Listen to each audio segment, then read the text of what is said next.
For the first time since Jerry Hall, Mrs. Gregory, and Tex Bradford have been prisoners on their captive yacht at the magic island of Euclidia, they have a chance to escape. G-47, their mad scientific captor, has allowed them to remain aboard their yacht. With the aid of the opaque cloth made on the island, our friends have insulated a cabin on the yacht and may talk in safety. Their radio is useless for transmission, but through code messages received from the operator on the other Gregory boat, help may soon be near. Captain Bradford is about to explain the plan to Jerry as Joan and her mother come into the cabin. Now, hurry and get under this thing, Pat. You too, Joan.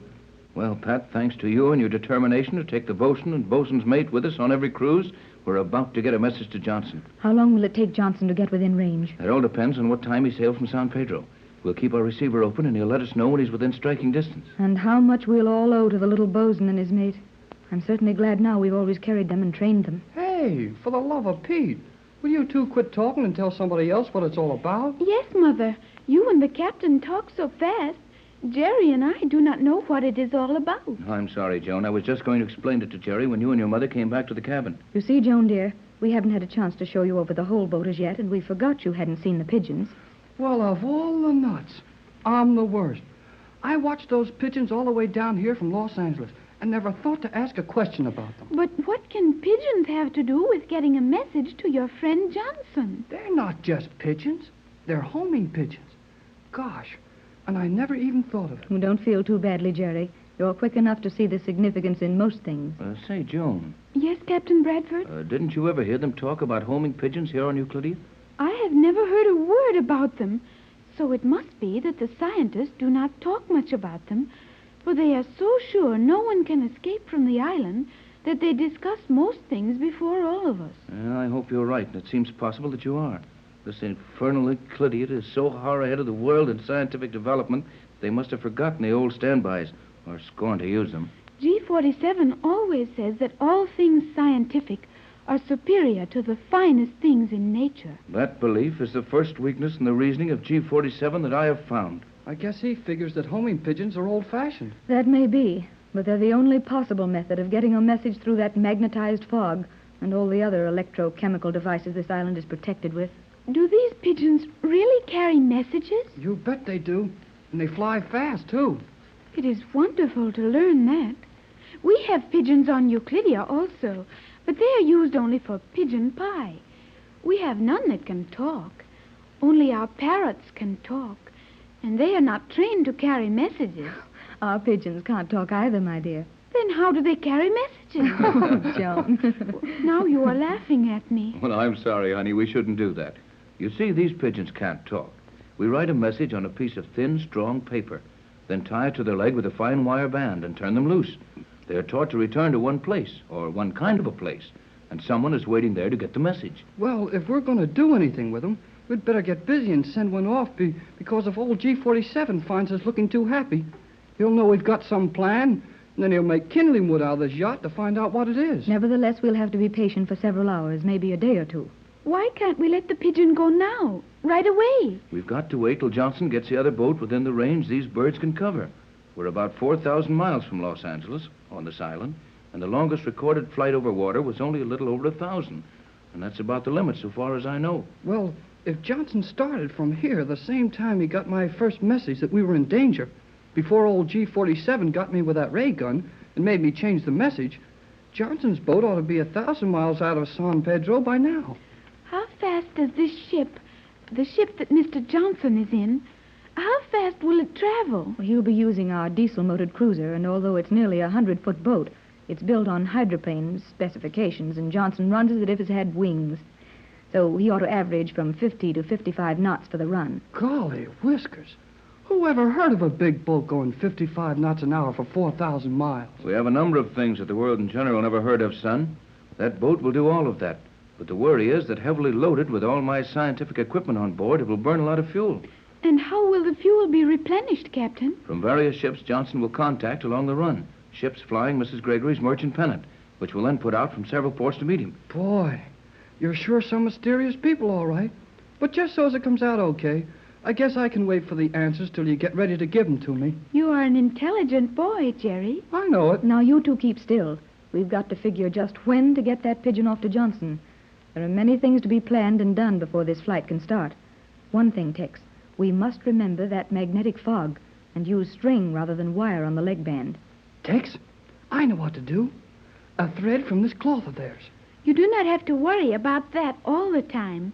And sometimes the fog is not magnetized. Are you sure about that, Joan? That would make it easier, wouldn't it, Tex? That would make it almost simple.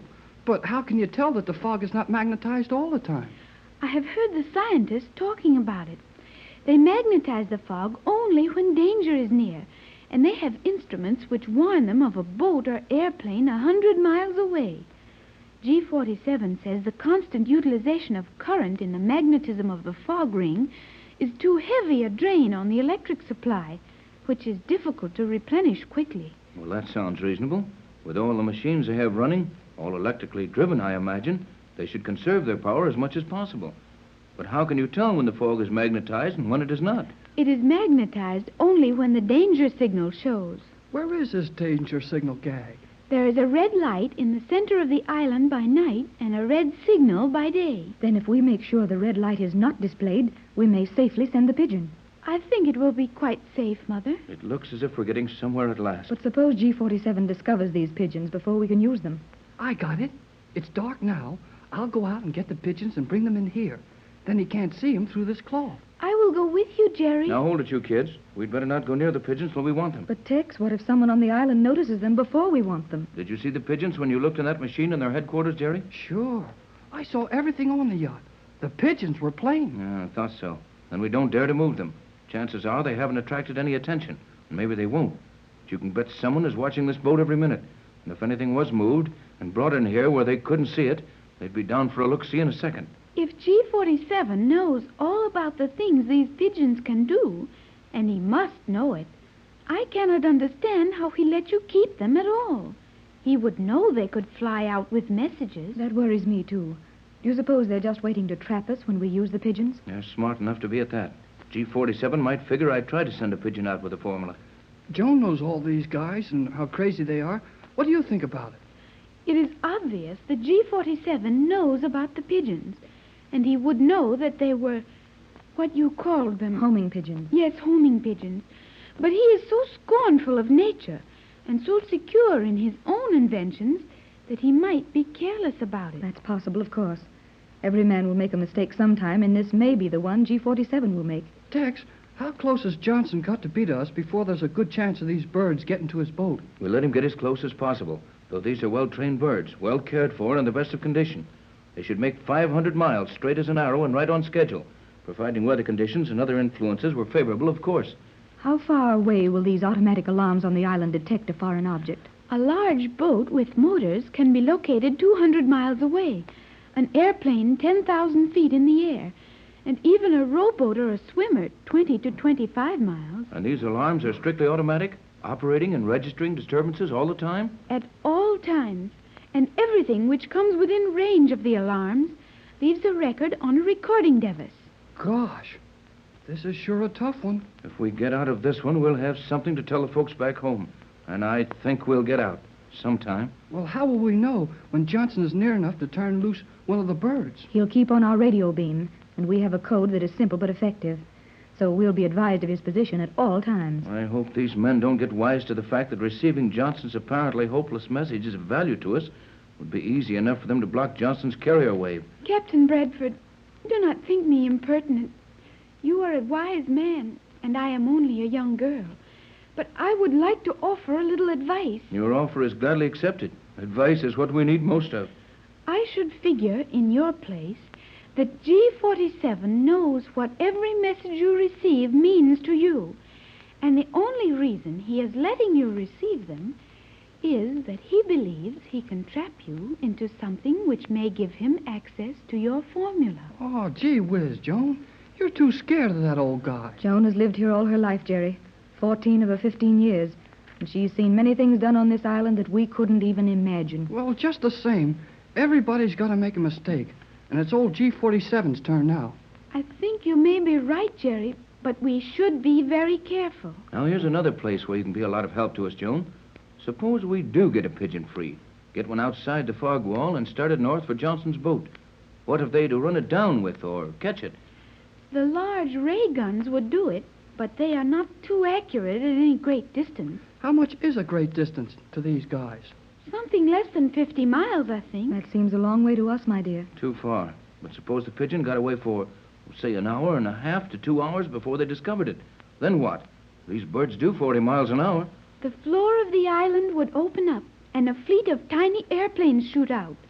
They will fly over 500 miles an hour and stay in the air for 18 hours. And they'd soon fly the birds down. Our only hope is to get a Pigeon out soon after dark and hope they don't discover it till daylight. Are you sure the Pigeon can find the other boat? Yeah. Suppose he sees something else to land on. What then? Those Pigeons have been trained between these two boats and never failed. They've covered distances up to 500 miles, and I think they could do 1,000 if they had to. And Johnson has a pair on his boat, which are trained to come to this boat. And only exhaustion would make them land on anything else. That's right, and that's something else to worry about. How come? Well, if Johnson should send a Pigeon before we do, the Pigeon thing is exposed. Yes, but Quiet, I... here's Johnson. J24Y. J12 calling Bradford on J24Y. Can you hear me, J24Y? No signal from you. Your beam may be broken by a storm. I am using land relay. Storm directly on Los Angeles beam to last position you gave me.